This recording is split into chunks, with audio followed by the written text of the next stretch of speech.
Hi guys, welcome back to Chinpu vlogs. ಎಲ್ಲರೂ ಹೇಗಿದ್ದೀರಾ? ಇವತ್ತು ಸಂಡೇ ದಿನದ ವ್ಲಾಗ್ ಆಗಿರುತ್ತೆ. ಬೆಳಗಿನ ಟಿಫನಿಗೆ ಉಪ್ಪಿಟ್ಟು ಮಾಡೋಣ ಅಂತೇಳಿ ತರಕಾರಿ ಉಪ್ಪಿಟ್ಟು ಮಾಡೋಣ ಅಂತೇಳಿ ತೊಗೊಂಡಿದ್ದೀನಿ. ಇವಾಗ ತೊಗರಿಕಾಯಿ ಸೀಸನ್ ಅಲ್ವಾ, ಸೊ ಸಾಂಬಾರು ಆಗಿರ್ಬೋದು, ಪಲಾವ್ ಆಗಿರ್ಬೋದು, ಉಪ್ಪಿಟ್ಟಿಗೆ ಎಲ್ಲನೂ ತೊಗರಿಕಾಯಿನ ಯೂಸ್ ಮಾಡ್ತೀವಿ. ಸೊ ತರಕಾರಿ ಉಪ್ಪಿಟ್ಟು ಮಾಡೋಣ ಅಂತೇಳಿ ಎಲ್ಲ ತೊಗೊಂಡಿದ್ದೀನಿ. ತರಕಾರಿ ಬೇಯೋದಕ್ಕೆ ಎಷ್ಟು ನೀರು ಬೇಕೋ ಅಷ್ಟು ಇಟ್ಕೊಂಡು ತರಕಾರಿನೆಲ್ಲ ನೀರೊಳಗೆ ಹಾಕ್ಕೊತಾ ಇದ್ದೀನಿ. ತರಕಾರಿ ಬೇಯೋಕ್ಕೆ ಎಷ್ಟು ಉಪ್ಪು ಬೇಕೋ ಅಷ್ಟು ಉಪ್ಪನ್ನ ಆ್ಯಡ್ ಮಾಡಿಕೊಂಡು ಇದು ಬೇಯೋ ಅಷ್ಟರಲ್ಲಿ ಇವಾಗ ರವೆನ ಹುರ್ಕೊಂಬಿಡೋಣ. ರವೆ ಹುರ್ಕೊಳ್ಳೋಣ ಅಂತ ರವೆ ಹಾಕೊತಾ ಇದ್ದೀನಿ. ನಾನು ಇದಕ್ಕೆ ಬನ್ಸಿ ರವೆನ ತೊಗೊಂಡಿದ್ದೀನಿ. ಬನ್ಸಿ ರವೆ ಬಂದು ಗೋಧಿ ನುಚ್ಚಾಗಿರೋದ್ರಿಂದ ಡಯಟಲ್ಲಿರೋರಿಗೆ ಇದು ತುಂಬಾ ಒಳ್ಳೆಯದು. ತರಕಾರಿಯಲ್ಲಿ ಫೈಬರ್ ಸಿಗುತ್ತೆ. ಬನ್ಸಿ ರವೆ ಅಂದರೆ ಗೋಧಿಯಲ್ಲಿ ಕಾರ್ಬೋಹೈಡ್ರೇಟ್ಸು. ಸೊ ಸಂಡೇನೂ ಒಂದು ಒಳ್ಳೆ ಹೆಲ್ತಿ ಬ್ರೇಕ್ಫಾಸ್ಟ್ ಆಗುತ್ತೆ ಅಂತ ನಾನು ಬೆಳಗ್ಗೆನೇ ಉಪ್ಪಿಟ್ಟು ಮಾಡ್ತಾಯಿದ್ದೀನಿ. ರವೆ ನೋಡ್ಬೋದು ಯಾವ ರೀತಿ ಅರಳಿದೆ ಅಂತೇಳಿ. ಸೊ ಈ ರೀತಿ ಆಗಿದ್ದಾಗ ನೀಟಾಗಿ ಊದ್ಕೊಳ್ಳುತ್ತೆ ನಾವು ಉಪ್ಪಿಟ್ಟು ಮಾಡಬೇಕಾದ್ರೆ. ಸೊ ಈ ಮಟ್ಟಕ್ಕೆ ರವೆನ ಚೆನ್ನಾಗಿ ಹುರ್ಕೊಂಡು ಇದನ್ನು ಸಪ್ರೇಟಾಗಿ ತೆಗೆದಿಟ್ಕೊತಾ ಇದ್ದೀನಿ. ಆ್ಯಂಡ್ ಸೈಡ್ ಬೈ ಸೈಡು ತರಕಾರಿನೂ ಅಷ್ಟೇ ನೋಡಿ ಚೆನ್ನಾಗಿ ಕುಕ್ ಆಗ್ತಿದೆ. ಇವಾಗ ಒಂದು ಸೈಡ್ ಕಡಾಯಿ ಇಟ್ಟು ನೆಕ್ಸ್ಟ್ ಒಗ್ಗರಣೆಗೆ ಎಷ್ಟು ಬೇಕೋ ಅಷ್ಟು ಆಯಿಲ್ನ ಹಾಕ್ಕೊತಾ ಇದ್ದೀನಿ. ಸ್ವಲ್ಪ ಉಪ್ಪಿಟ್ಟಿಗೆ ಜಾಸ್ತಿ ಆಯಿಲ್ ಹಾಕ್ಕೊಳ್ಳಿ, ಇಲ್ಲಾಂದರೆ ಒಂಚೂರು ತುಪ್ಪ ಸೇರಿಸ್ಕೊಂಡ್ರೂ ಓಕೆನೆ, ಚೆನ್ನಾಗಿ ಬರುತ್ತೆ ಉಪ್ಪಿಟ್ಟು. ಸೊ ಎಷ್ಟು ಬೇಕೋ ಅಷ್ಟು ಆಯಿಲ್ನ ಆ್ಯಡ್ ಮಾಡಿಕೊಂಡು ಒಗ್ಗರಣೆ ಮಾಡ್ತಾಯಿದ್ದೀನಿ. ಎಣ್ಣೆ ಕಾದಿದೆ, ಇದಕ್ಕೆ ಸಾಸಿವೆನ ಹಾಕ್ಕೊತಾ ಇದ್ದೀನಿ. ಸಾಸಿವೆ ಚಿಟಪಟ ಅಂತ ಸಿಡಿದ್ಮೇಲೆ ಕಡಲೆಬೇಳೆ, ಉದ್ದಿನಬೇಳೆ ಏನು ಬೇಕಿದ್ರೂ ಹಾಕ್ಕೋಬೋದು. ಚೆನ್ನಾಗಿರುತ್ತೆ ಮಧ್ಯೆ ಮಧ್ಯೆ ಸಿಕ್ಕಿದ್ರೆ. ಕೆಲವೊಬ್ರಿಗೆ ಇಷ್ಟ ಆಗೋಲ್ಲ, ಆದರೆ ನಮ್ಮ ಮನೇಲಿ ಎಲ್ಲರಿಗೂ ಇಷ್ಟ ಆಗುತ್ತೆ. ಸೊ ಒಂದು 2 ಸ್ಪೂನ್ ಉದ್ದಿನಬೇಳೆ ಹಾಗೆ ಒಂದು 2 ಸ್ಪೂನ್ ಕಡಲೆಬೇಳೆ ಹಾಕ್ಕೊತಾ ಇದ್ದೀನಿ. ನಾನು ಸ್ವಲ್ಪ ಜಾಸ್ತಿ ಮಾಡೋದ್ರಿಂದ ಜಾಸ್ತಿ ಕ್ವಾಂಟಿಟಿಲಿ ಹಾಕ್ಕೊತಾ ಇದ್ದೀನಿ. ಬೇಳೆ ಎಲ್ಲ ಸ್ವಲ್ಪ ಫ್ರೈ ಆಗಿದೆ. ಸೊ ಇದಕ್ಕೆ ನಾನು ಕರಿಬೇವು ಹಾಕ್ಕೊತಾ ಇದ್ದೀನಿ. ಕರಿಬೇವೆಲ್ಲ ಸಿಡಿದ್ಮೇಲೆ ಮೆಣಸಿನ್ಕಾಯಿ ಹಾಕ್ಕೊತಾ ಇದ್ದೀನಿ. ಮೆಣಸಿನ್ಕಾಯಿನ ಈರುಳ್ಳಿ ಆದಮೇಲೆ ಹಾಕಿದ್ರೆ ಚೆನ್ನಾಗಿ ಫ್ರೈ ಆಗೋಲ್ಲ. ಸೊ ಇವಾಗಲೇ ಆ್ಯಡ್ ಮಾಡಿಕೊಂಡ್ರೆ ಅದು ಒಳ್ಳೆ ಸಕ್ಕತ್ತಾಗಿ ಕ್ರಿಸ್ಪಿಯಾಗಿ ಫ್ರೈ ಆಗಿರುತ್ತೆ. ಮೆಣಸಿನ್ಕಾಯಿ ಕರಿಬೇವು ಎಲ್ಲ ಚೆನ್ನಾಗಿ ಫ್ರೈ ಆಗಿದೆ. ಸೊ ಇದಕ್ಕೆ ನಾನು ಇವಾಗ ಈರುಳ್ಳಿನ ಆ್ಯಡ್ ಮಾಡ್ಕೊತಾ ಇದ್ದೀನಿ. ಈರುಳ್ಳಿನೂ ಅಷ್ಟೇ ಚೆನ್ನಾಗಿ ರೋಸ್ಟ್ ಮಾಡ್ಕೋಬೇಕು. ಈರುಳ್ಳಿ ಸ್ವಲ್ಪ ಜಾಸ್ತಿನೇ ತೊಗೊಂಡಿದ್ದೀನಿ ನಾನು. ನಮ್ಮ ಮನೇಲಿ ಎಲ್ಲರಿಗೂ ಈರುಳ್ಳಿ ಜಾಸ್ತಿ ಇದ್ರೆ ಇಷ್ಟ ಆಗುತ್ತೆ. ಸೊ ನಿಮ್ಮ ರುಚಿಗೆ ತಕ್ಕಂತೆ ಹಾಕ್ಕೊಳ್ಳಿ. ನಾನು ಈರುಳ್ಳಿನ ಜಾಸ್ತಿನೇ ತೊಗೊತೀನಿ. ಇದಕ್ಕೆ ಅಂತ ಅಲ್ಲ, ಚಿತ್ರಾನ್ನಕ್ಕಾಗಿರ್ಬೋದು ಎಲ್ಲದಕ್ಕೂ ನಮ್ಮ ಮನೇಲಿ ಸ್ವಲ್ಪ ಈರುಳ್ಳಿ ಜಾಸ್ತಿ ಯೂಸ್ ಮಾಡ್ತೀವಿ. ಬೇಯೋಕ್ಕೆ ಎಷ್ಟು ಉಪ್ಪು ಬೇಕೋ ಅಷ್ಟು ಉಪ್ಪನ್ನ ಆ್ಯಡ್ ಮಾಡ್ತಾಯಿದ್ದೀವಿ. ನೋಡ್ಕೊಂಡು ಹಾಕ್ಕೊಳ್ಳಿ, ಯಾಕಂದರೆ ನಾವು ತರಕಾರಿ ಬೇಯಿಸೋದಕ್ಕೂ ಉಪ್ಪನ್ನ ಆ್ಯಡ್ ಮಾಡ್ಕೊಂಡಿರ್ತೀವಿ. ಸೊ ಈರುಳ್ಳಿ ಬೇಯೋದಕ್ಕೆ ಎಷ್ಟು ಬೇಕೋ ಅಷ್ಟು ಒಂಚೂರು ಚಿಕ್ಕಿ ಉಪ್ಪು ಹಾಕಿ ಈರುಳ್ಳಿನ ಬೇಯಿಸೋದ್ರಿಂದ ಸ್ವಲ್ಪ ಚೆನ್ನಾಗಿ ಬೇಗ ಬೇಯುತ್ತೆ ಈರುಳ್ಳಿ ಅಂತ. ಆಮೇಲೆ ಒಂದು ಮಿಕ್ಸ್ ಕೊಟ್ಟು ಈರುಳ್ಳಿನ ನೀಟಾಗಿ ಫ್ರೈ ಮಾಡ್ಕೊತಾ ಇದ್ದೀನಿ. ನೋಡ್ಬೋದು ಸೈಡ್ ಬೈ ಸೈಡು ತರಕಾರಿನೂ ಅಷ್ಟೇ ಬೇಯ್ತಾ ಇದೆ. ತರಕಾರಿನ ನಾವು ಸ್ಟೀಮು ಮಾಡ್ಕೊಬೋದು. ಸ್ಟೀಮರ್ ಇದ್ದರೆ ಸ್ಟೀಮರಲ್ಲಿ ಮಾಡಿಕೊಂಡ್ರೆ ತುಂಬ ಬೇಗನೆ ಆಗುತ್ತೆ. ಆ್ಯಂಡ್ ಸ್ಟೀಮಲ್ಲಿ ತರಕಾರಿನ ಬೇಯಿಸ್ಕೊಳ್ಳೋದು ತುಂಬಾ ಒಳ್ಳೆಯದು. ಬಟ್ ನಮ್ಮ ಮನೇಲಿ ಸ್ಟೀಮರ್ ಇಲ್ಲ, ಸೊ ನಾನು ಹಾಗೆ ಬೇಯಿಸ್ಕೊತಾ ಇದ್ದೀನಿ. ನೋಡ್ತಾ ಇರ್ಬೋದು ಇವಾಗ ಸ್ವಲ್ಪ ಕಲರ್ ಚೇಂಜ್ ಆಗಿದೆ. ಸೊ ಇವಾಗ ನಾನು ಒಂದು ಟೊಮೆಟೊನ ಆ್ಯಡ್ ಮಾಡ್ತಾಯಿದ್ದೀನಿ. ಸೊ ಉಪ್ಪಿಟ್ಟಿಗೆ ಒಂದು ಟೊಮೆಟೊ ಆದಮೇಲೆ ಒಂದು ಸಾಫ್ಟ್ ಆಗೋ ತನಕ ಬೇಯಿಸ್ಕೊಂಡ್ರೆ ತುಂಬಾ ಒಂದು ಒಳ್ಳೆ ಟೇಸ್ಟ್ ಕೊಡುತ್ತೆ. ಸೊ ಈಗ ಟೊಮೊಟೊ ಹಾಕಿ ಅದನ್ನು ಸಾಫ್ಟ್ ಆಗೋ ತನಕ ಬೇಯಿಸ್ಕೋಬೇಕು. ಸೊ ಇದಾದಮೇಲೆ ಒಂಚೂರು ಉಪ್ಪು ಅರಿಶಿನ ಆ್ಯಡ್ ಮಾಡಿ ತರಕಾರಿ ಆ್ಯಡ್ ಮಾಡಿ ರವೆ ಆ್ಯಡ್ ಮಾಡಿದ್ರೆ ಆಯಿತು. ಟೊಮೊಟೊ ಎಲ್ಲ ಚೆನ್ನಾಗಿ ಸಾಫ್ಟ್ ಆಗಿದೆ. ಸೊ ಇದಕ್ಕೆ ಒಂಚೂರು ಅರಿಶಿನ ಆ್ಯಡ್ ಮಾಡ್ತಾಯಿದ್ದೀನಿ. ನಾನು ನೀರು ಹಾಕಿದ್ಮೇಲೆ ಉಪ್ಪು ಒಂದು ಸಲ ನೋಡ್ಕೊಳ್ಳೋಣ ಅಷ್ಟೇ. ಆ್ಯಡ್ ಮಾಡಿಕೊಂಡು ಒಂದು ಒಳ್ಳೆ ಮಿಕ್ಸ್ ಕೊಟ್ಟರೆ ಆಗುತ್ತೆ. ಅರಿಶಿನ ಹಾಕಿದ್ಮೇಲೆ ಒಂಚೂರು ತಳ ಹಿಡಿಯೋಕ್ಕೆ ಸ್ಟಾರ್ಟ್ ಆಗುತ್ತಲ್ಲ, ಸೊ ಆವಾಗ ಬೇಯಿಸಿರೋ ತರಕಾರಿನ ಇದನ್ನು ನೀರು ಸಮೇತ ಆ್ಯಡ್ ಮಾಡ್ಕೊತಾ ಇದ್ದೀನಿ. ಹಾಗೆ ಒಗ್ಗರಣೆಯಲ್ಲೇ ಆ ತರಕಾರಿನೆಲ್ಲನೂ ಒಂದು 2 ಮಿನಿಟ್ಸ್ ರೋಸ್ಟ್ ಮಾಡೋಣ. ತರಕಾರಿ ಎಲ್ಲ ಚೆನ್ನಾಗಿ ಒಂದು ರೇಂಜಿಗೆ ರೋಸ್ಟ್ ಆಗಿದೆ. 1 ಮಿನಿಟ್ಸ್ ರೋಸ್ಟ್ ಮಾಡಿಕೊಂಡ್ರೆ ಸಾಕು. ಇದಕ್ಕೆ ನೆಕ್ಸ್ಟು ನಾನು ರವೆನ ಹಾಕಿ ಬೇಯಿಸೋದಕ್ಕೆ ಎಷ್ಟು ನೀರು ಬೇಕೋ ಅಷ್ಟು ನೀರನ್ನ ಆ್ಯಡ್ ಮಾಡ್ಕೊತಾ ಇದ್ದೀನಿ. ಸ್ವಲ್ಪ ನೀರು ಜಾಸ್ತಿನೇ ಹಾಕ್ಕೊಳ್ಳಿ. ರವೆ ಸ್ವಲ್ಪ ತೆಳ್ಳಗಿದ್ರೆ ನನಗೆ ಇಷ್ಟ ಆಗುತ್ತೆ. ಸೊ ಸ್ವಲ್ಪ ತೆಳ್ಳಗೆ ಮಾಡ್ಕೊಳ್ಳೋದು ನಾವು. ಸೊ ಇವಾಗ ರವೆ ಎಷ್ಟು ಬೇಕೋ ಅಷ್ಟು ನೀರನ್ನ ಆ್ಯಡ್ ಮಾಡಿಕೊಂಡು ಇವಾಗ ನಮ್ಮ ಉಪ್ಪು ಎಲ್ಲ ಸರಿ ಇದೆಯಾ ಅಂತ ಒಂದು ಸಲ ಚೆಕ್ ಮಾಡ್ಕೋಬೇಕು. ಟೇಸ್ಟಿಗೆ ತಕ್ಕಷ್ಟು ಉಪ್ಪನ್ನ ಆ್ಯಡ್ ಮಾಡ್ಕೊತಾ ಇದ್ದೀನಿ. ಉಪ್ಪು ಒಂಚೂರು ಇರಲಿಲ್ಲ ಗೈಸ್ ಆ್ಯಕ್ಚುಲಿ ಹೇಳ್ಬೇಕಂದ್ರೆ. ಸೊ ಇವಾಗ ಆ್ಯಡ್ ಮಾಡ್ಕೊತಾ ಇದ್ದೀನಿ, ಯಾಕಂದರೆ ನಾವು ಬೇಯೋದಕ್ಕೆ ಎಷ್ಟು ಬೇಕೋ ಅಷ್ಟು ಮಾತ್ರ ಉಪ್ಪನ್ನ ಹಾಕ್ಕೊತಾ ಇರೋದ್ರಿಂದ. ಸೊ ಉಪ್ಪೆಲ್ಲೂ ಜಾಸ್ತಿ ಆ್ಯಡ್ ಮಾಡಿರಲಿಲ್ಲ ನಾನು. ಸೊ ಇವಾಗ ಇದಕ್ಕೆ ಉಪ್ಪು ಹಾಕ್ಕೊತಾ ಇದ್ದೀನಿ. ಆ್ಯಡ್ ಮಾಡಿದ್ದಾದಮೇಲೆ ಒಂದು ಸ್ಟರ್ ಕೊಟ್ಟು ಚೆನ್ನಾಗಿ ಈ ನೀರು ಕುದಿ ಬರೋದಕ್ಕೆ ಬಿಡಬೇಕು. ಕುದಿ ಬಂದಮೇಲೆ ನಾವು ರವೆನ ಆ್ಯಡ್ ಮಾಡಿಕೊಂಡ್ರೆ ಆಯಿತು. ರವೆನ ಆ್ಯಡ್ ಮಾಡಿದ್ಮೇಲೆ ತುಂಬಾ ಕೇರ್ಫುಲ್ ಆಗಿರಬೇಕು. ಕೊತ ಅಂತ ಕುದಿಬೇಕಾದ್ರೆ ಅದು ಮೈ ಮೇಲೆ ಸಿಡಿಯುತ್ತೆ. ಸೊ ನಾನು ಆಲ್ಮೋಸ್ಟ್ ನಮ್ಮ ಅಜ್ಜಿನೇ ಹೆಲ್ಪ್ ಕರ್ಕೊತೀನಿ ರವೆನ ಆ್ಯಡ್ ಮಾಡಿದ್ಮೇಲೆ. ಸೊ ಇವಾಗ ಚೆನ್ನಾಗಿ ಕುದಿ ಬಂದಮೇಲೆ ರವೆನ ಆ್ಯಡ್ ಮಾಡ್ಕೊತಾ ಇದ್ದೀನಿ. ಕೊತ ಅಂತ ಕುದಿಬೇಕಾದ್ರೆ ಸಿಡಿಯುತ್ತೆ. ನೀರೆಲ್ಲ ಹಿಂಗೋ ಅಷ್ಟು ಅದನ್ನು ಚೆನ್ನಾಗಿ ಬೇಯಿಸ್ಕೋಬೇಕು. ಎಲ್ಲ ಚೆನ್ನಾಗಿ ಕುದಿಬೇಕಾದ್ರೆ ಲಾಸ್ಟಲ್ಲಿ ಕೊತ್ತಂಬರಿ ಸೊಪ್ಪನ್ನ ಆ್ಯಡ್ ಮಾಡಿಕೊಂಡು, ಬಿಸಿ ರವೆ ಆಗಿರೋದ್ರಿಂದ ಜಾಸ್ತಿ ನೀರು ಬೇಕಾಗುತ್ತೆ. ಸೊ ನೀರು ಕಮ್ಮಿ ಅನಿಸಿದ್ರೆ ನೀವು ಆ್ಯಡ್ ಮಾಡಿಕೊಂಡು ಸೊ ಈ ಥರ ಒಂದು ಮುಚ್ಚಳ ಮುಚ್ಚಿ ಕ್ಲೋಸ್ ಮಾಡಿ ಇಟ್ಬಿಡಿ. ಗ್ಯಾಸ್ನ ಈ ಥರ ಮೀಡಿಯಮ್ ಫ್ಲೇಮಲ್ಲೇ ಇಟ್ಟು ಒಂದು 5 ನಿಮಿಷ ಬೇಯಿಸ್ಕೊಳ್ಳಿ. ಟಿ ವಿನ ಆನಲ್ಲೇ ಹಾಗೆ ಬಿಟ್ಟಿದ್ದೆ, ವಾಯ್ಸ್ ಬರಬಾರ್ದು ಅಂತ. ಅಂದರೆ ವೈಫೈ ಕನೆಕ್ಟ್ ಆಗಬೇಕಂದ್ರೆ ಟಿ ವಿ ಆನಲ್ಲೇ ಇರಬೇಕು ಜಿಯೋದು. ಸೊ ಒಳಗೆ ಬರ್ತಿದ್ದಂಗೆ ನೋಡಿ ಗೈಸ್, ಈ ಥರ ಒಂದು ಥಾಟ್ ಇತ್ತು, nothing will work till you do ಅಂತ ಇದೆ.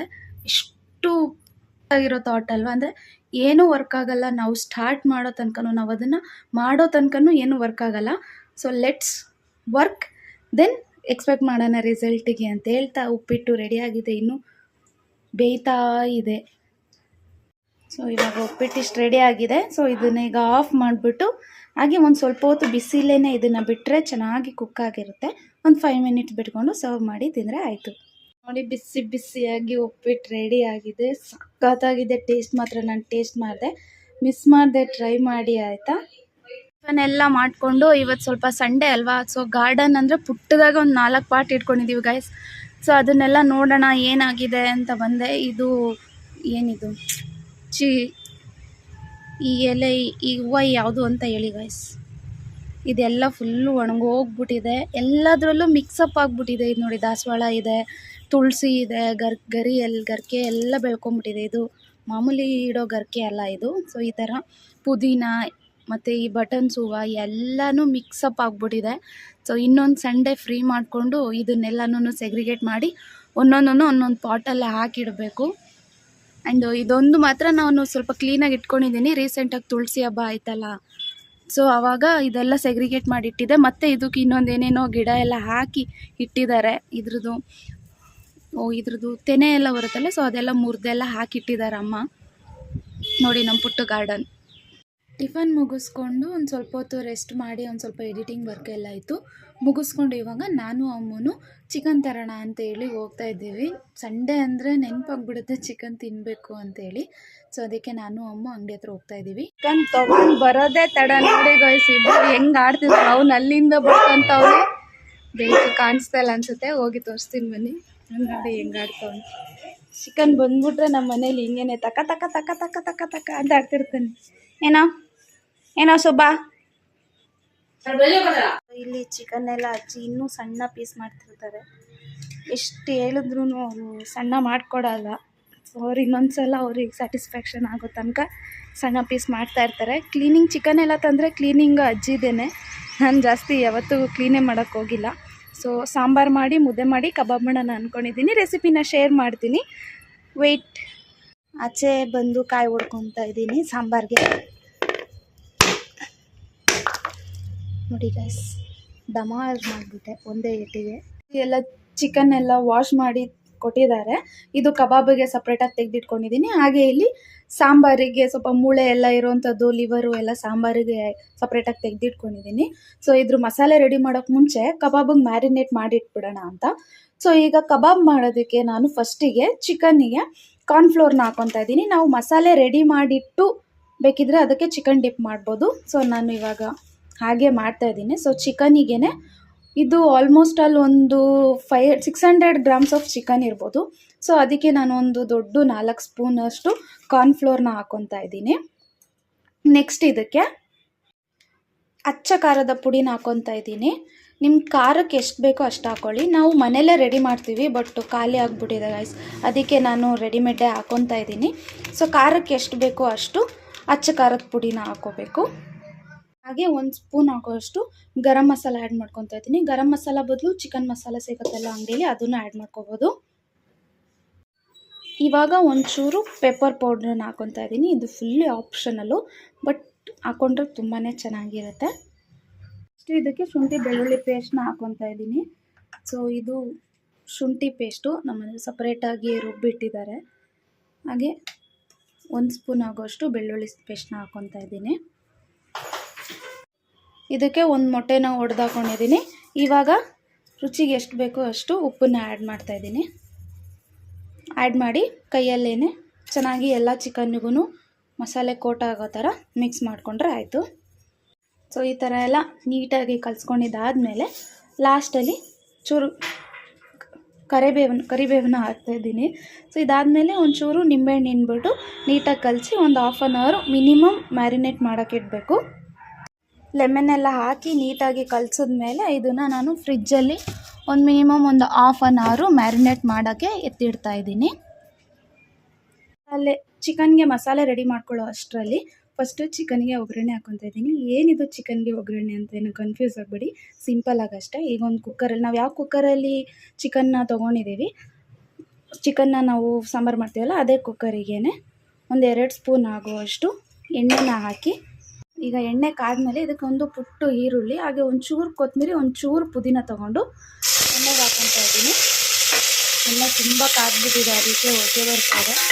ಸೊ ಒಂಚೂರು ಲೈಟಾಗಿ ಫ್ರೈ ಆಗೋ ತನಕ ಇದನ್ನು ಬಾಡಿಸ್ಕೋಬೇಕು. ಈ ಥರ ಮಾಡಿಕೊಂಡು ಚಿಕನ್ ಹಾಕೋರೋದ್ರಿಂದ ಸಾಂಬಾರು ಫುಲ್ಲು ಈ ಪುದೀನ ಹಾಗೆ ಕೊತ್ತಂಬರಿ ಫ್ಲೇವರ್ ಬಿಟ್ಕೊಳ್ಳುತ್ತೆ. ಅದೊಂಥರ ಚೆನ್ನಾಗಿರುತ್ತೆ ಟೇಸ್ಟು. ಸೊ ಇದೊಂಥರ ಡಿಫ್ರೆಂಟ್ ಟೇಸ್ಟು. ಫ್ರೈ ಮಾಡಿ ಆಯಿತಾ. ಒಗ್ಗರಣೆ ಎಲ್ಲ ಆದಮೇಲೆ ಅದಕ್ಕೆ ನಾನು ಚಿಕನ್ನ ಹಾಕಿ ನೀಟಾಗಿ ಮಿಕ್ಸ್ ಮಾಡ್ಕೋಬೇಕು. ಅದರಲ್ಲೇ ಆ ಒಗ್ಗರಣೆ ಜೊತೆಗೇ ಚಿಕನ್ನು ಚೆನ್ನಾಗಿ ಫ್ರೈ ಆಗೋ ಥರ ನೀಟಾಗಿ ಮಿಕ್ಸ್ ಮಾಡ್ಕೋಬೇಕು. ಒಂದು ಮಿಕ್ಸ್ ಕೊಟ್ಟಾದಮೇಲೆ ಚಿಕನ್ ಎಷ್ಟು ಬೇಕೋ ಅಷ್ಟು ಉಪ್ಪನ್ನ ಹಾಕ್ತಾಯಿದ್ದೀನಿ. ಹಾಗೆ ಒಂಚೂರು ಅರಿಶಿನ ಪುಡಿ ಹಾಕ್ಕೊಳ್ಳೋಣ. ಅರಿಶಿನ ಹಾಕಿದ್ಮೇಲೆ ಇನ್ನೊಂದು ಸಲ ನೀಟಾಗಿ ಮಿಕ್ಸ್ ಮಾಡಿ ಚಿಕನಲ್ಲೇ ನೀರು ಬಿಡುತ್ತಲ್ಲ ಅದರಲ್ಲೇ ಚೆನ್ನಾಗಿ ಬೇಯಬೇಕು ಚಿಕನ್ನು. ಅಷ್ಟರಲ್ಲಿ ನಾವು ಮಸಾಲೆ ಏನೇನು ಬೇಕು ಅಂತೆಲ್ಲ ರೆಡಿ ಮಾಡ್ಕೊಳ್ಳೋಣ. ಈಗ ಮಸಾಲೆಗೆ ನಾನು ಚಿಕ್ಕದರಲ್ಲಿ 4 ಈರುಳ್ಳಿ ತೊಗೊಂಡಿದ್ದೀನಿ. ದಪ್ಪ ಸೈಜ್ ಆದರೆ 2 ಈರುಳ್ಳಿ ತೊಗೊಳ್ಳಿ. ಹಾಗೆ ಪುಟಾಣಿದು 3 ಟೊಮೊಟೊ ತೊಗೊಂಡಿದ್ದೀನಿ. ಹಾಗೆ 1 ಕಪ್ ಆಗೋಷ್ಟು ಕಾಯಿನ ತೊಗೊಂಡಿದ್ದೀನಿ. ಸಾಂಬಾರು ಸ್ವಲ್ಪ ಜಾಸ್ತಿ ಮಾಡ್ತೀವಿ ನಾವು, ಸೊ ಸ್ವಲ್ಪ 1 ಕಪ್ ಆಗೋಷ್ಟು ಕಾಯಿ ತೊಗೊಂಡಿದ್ದೀನಿ.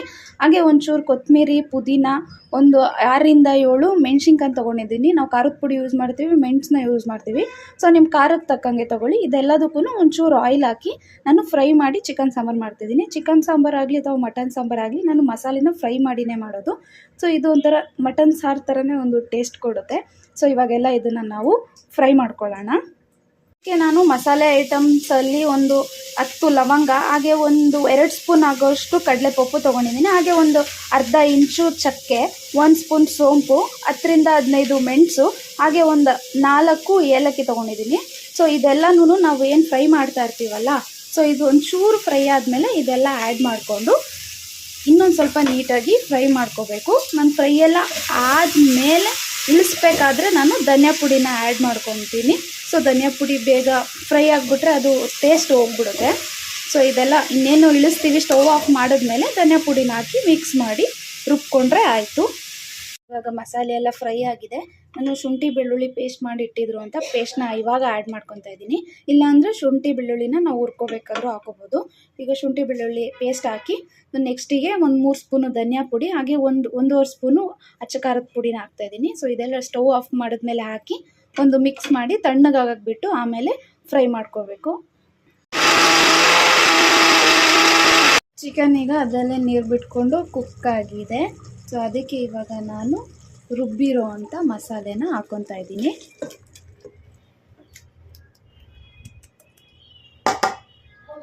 ಇವಾಗ ಮಸಾಲೆ ಆ್ಯಡ್ ಮಾಡ್ಕೊಂಡಿದ್ದಾದಮೇಲೆ ಕನ್ಸಿಸ್ಟೆನ್ಸಿ ನೋಡಿಕೊಂಡು ನೀರನ್ನ ಆ್ಯಡ್ ಮಾಡ್ಕೊಳ್ಳಿ. ನಾವು ಸ್ವಲ್ಪ ತಿಕ್ಕಾಗೆ ಮಾಡೋದು ನಮ್ಮ ಮನೇಲಿ, ಸೊ ತಿಕ್ಕಾಗೆ ಮಾಡ್ಕೊಂಡಿದ್ದೀನಿ. ಉಪ್ಪನ್ನ ಆ್ಯಡ್ ಮಾಡಬೇಕು ನೀಟಾಗಿ ನೋಡಿಕೊಂಡು, ಜಾಸ್ತಿ ಉಪ್ಪಾದರೆ ಚೆನ್ನಾಗಿರಲ್ಲ. ಉಪ್ಪಿನ್ನು ಆ್ಯಡ್ ಮಾಡಿಲ್ಲ ಗೈಸ್. ಇಲ್ಲಿ ನಮ್ಮ ಅಜ್ಜಿ ಚಾಕುನ ಇಟ್ಟಿದ್ದಾರೆ ಕಾಯೋದಕ್ಕೆ, ದೃಷ್ಟಿ ತೆಗೆದು ಉಪ್ಪು ರುಚಿ ನೋಡ್ಬೇಕಂತೆ. ಅಲ್ಲೇ ನಿಂತು ಒಂಚೂರು ಬೋರ್ ಆಗುತ್ತೆ. ಸೊ ಹಂಗೆ ಸ್ವಲ್ಪ ಆಚೆ ವಾಕಿಂಗ್ ಬಂದೆ. ನಮ್ಮ ಅಜ್ಜಿಯಲ್ಲಿ ಪಾತ್ರೆ ತೊಳಿತಾ ಇರ್ತಾರೆ. ಏನೇ ಅಡುಗೆ ಮಾಡಬೇಕಾದ್ರೂ ಅಷ್ಟೇ, ಮೀನ್ವೈಲ್ ಹಂಗೆ ಸೈಡಲ್ಲಿ ಪಾತ್ರೆನ ತೊಳ್ಕೊಂಡ್ಬಿಟ್ಟು ಆಗಲೇ ಕ್ಲಿಯರ್ ಮಾಡಿಬಿಡ್ತಾರೆ. ಪಾತ್ರೆನೆಲ್ಲ ಜಾಸ್ತಿ ಇಡಲ್ಲ. ಸೊ ವಿಡಿಯೋ ಮಾಡೋದಕ್ಕೆ ಸೌಂಡ್ ಆಗುತ್ತೆ ಅಂತ ಆಚೆ ಬಂದರೆ ಆಚೆನೂ ವೆಹಿಕಲ್ ಸೌಂಡು ಜಾಸ್ತಿ ಇದೆ. ಸೊ ಚಿಕನ್ ಸಾಂಬಾರು ಆದಮೇಲೆ ಮುದ್ದೆ ಮಾಡೋಣ ಅಂತ ಅಂದ್ಕೊಂಡೆ. ದೋಸೆ ಹಿಟ್ಟು ಹಾಕಿದಾರಂತೆ. ಸೊ ದೋಸೆಗೆ ಚಿಕನ್ನ ಸಾಂಬಾರು ತಿನ್ನೋದು ಫಿಕ್ಸ್ ಆಯಿತು ಮಧ್ಯಾಹ್ನಕ್ಕೆ. ನೋಡೋಣ ಸಂಜೆ ಅಮ್ಮನ ಹತ್ರ ಮುದ್ದೆ ಮಾಡಿಸ್ಬೇಕು. ಅಮ್ಮ ಕೆಲ್ಸಕ್ಕೆ ಹೋಗಿದ್ದಾರೆ, ಅದಕ್ಕೆ ಎಲ್ಲೂ ಕಾಣಿಸ್ತಾ ಇಲ್ಲ.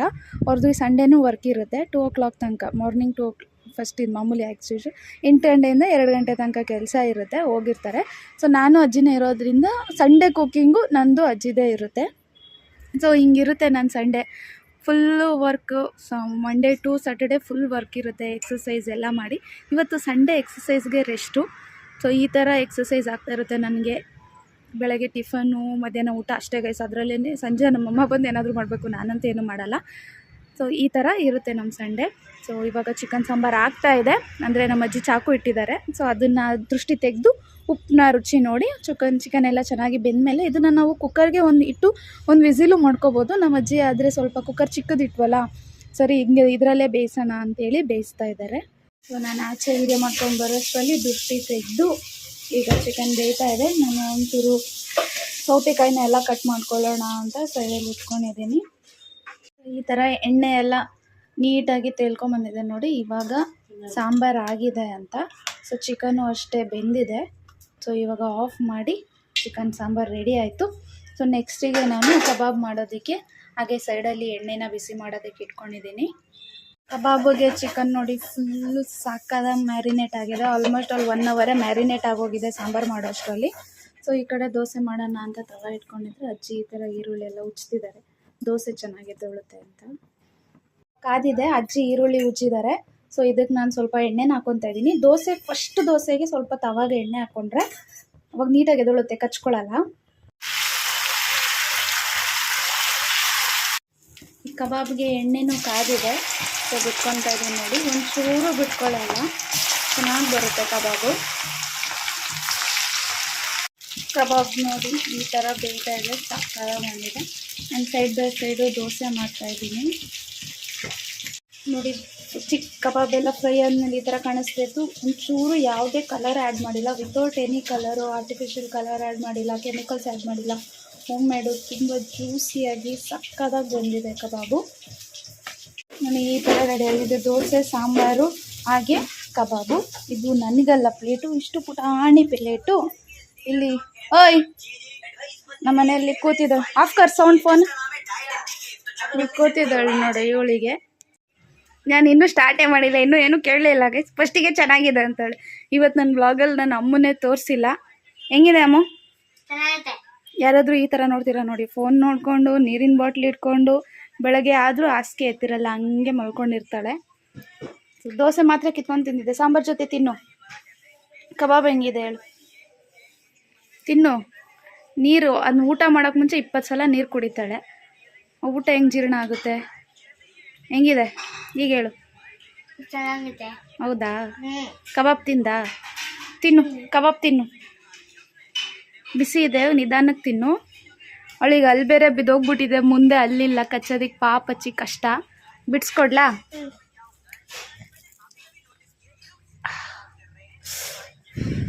ಸಖತ್ತು ಬಿಸಿ ಇದೆ ಗೈಸ್. ಇವಾಗ ತಾನೇ ಬಿಸಿ ಹಾಕ್ಕೊಂಬಂದಲ್ಲ, ಸೊ ಅದಕ್ಕೋಸ್ಕರ ಇವಾಗ ತಿನ್ನೇಳು. ಅಯ್ಯಯ್ಯೋ ಬಿದ್ದೋಗ್ಬಿಡ್ತೆ, ತಿಂದೆ ಎಲ್ಲ ಎಮ್ಮಿ ಆಗಿದೆ ಅಂತವಳೆ. ಹೈ. ಸೊ ಈ ಥರ ಇತ್ತು ನೋಡಿ ನನ್ನ ಮಧ್ಯಾಹ್ನದ ಊಟ. ಕಾರ್ಬ್ಸು, ಪ್ರೋಟೀನು, ಫೈಬರು ಎಲ್ಲ ಮಿಕ್ಸ್ ಮಾಡ್ಕೊಂಡಿದ್ದೀನಿ. ಸಿಕ್ಕಾಪಟ್ಟೆ ಚೆನ್ನಾಗಿತ್ತು ಕಬಾಬ್. ನಾನು ಆಲ್ರೆಡಿ ಬೇಯಿಸ್ಬೇಕಾದ್ರೆ ಒಂದು ಟೇಸ್ಟ್ ಮಾಡಿಬಿಟ್ಟೆ, ತುಂಬಾ ಚೆನ್ನಾಗಿತ್ತು. ಮಿಸ್ ಮಾಡಿದೆ, ಎಲ್ಲ ರೆಸಿಪಿನೂ ಟ್ರೈ ಮಾಡಿ ಅಂತ ಹೇಳ್ಕೊತ ಒಂದು ಲಾಸ್ಟಲ್ಲಿ ಒಂಚೂರು ಹಿಟ್ಟು ಮಿಕ್ಕಿತ್ತು ಅಂತ ಒಂದು ಪುಟ್ಟು ದೋಸೆ ಮಾಡಿದೆ. ಅಮ್ಮ ಸಾಕು ಅಂದು, ಸೊ ನಾನೇ ಹಾಕ್ಕೊಂಡಿದ್ದೀನಿ. ಸೊ ಇವಾಗ ಮಧ್ಯಾಹ್ನದ ಊಟ ಮುಗಿಸಿ ಆಮೇಲೆ ಸಿಗ್ತೀನಿ, ಬಾಯ್. ಸೊ ಈ ರೀತಿ ಇವತ್ತಿನ ದಿನ ಕಳೆದ್ವಿ. ಅಮ್ಮ ನೈಟು ಊಟಕ್ಕೇ ಸೇಮ್ ಸಾಂಬಾರಿಗೇ ಮುದ್ದೆ ಮಾಡಿದರು. ಸೊ ಊಟ ಮುಗಿಸ್ಕೊಂಡು ಹೂವು ಇರುತ್ತಲ್ಲ, ನಾಳೆ ಸೋಮವಾರಕ್ಕೆ ಸ್ವಲ್ಪ ಜಾಸ್ತಿ ಹೋಗಬೇಕು ಅಂದರೆ 20 ಮೊಳ ಹೂವನ್ನ ವರ್ತನೆ ಹಾಕ್ತೀವಿ. ಸೊ 20 ಮೊಳ ಹೂವನ್ನು ಕಟ್ತಾಯಿದ್ದೀನಿ ಕೂತ್ಕೊಂಡು. ಸೊ ಇದಾಗಿತ್ತು ಇವತ್ತಿನ ವಿಡಿಯೋ. ಈ ವಿಡಿಯೋ ನಿಮಗೆ ಇಷ್ಟ ಆಗಿದ್ರೆ ಪ್ಲೀಸ್ ಲೈಕ್ ಮಾಡಿ, ಶೇರ್ ಮಾಡಿ, ಕಮೆಂಟ್ ಮಾಡಿ. ಹಾಗೆ ಯಾರೆಲ್ಲ ನನ್ನ ಚಾನಲ್ ಸಬ್ಸ್ಕ್ರೈಬ್ ಮಾಡದೆ ನೋಡ್ಕೊತಿದ್ದೀರಾ ಪ್ಲೀಸ್ ಸಬ್ಸ್ಕ್ರೈಬ್ ಮಾಡಿ ಆಯಿತಾ. Thanks for watching.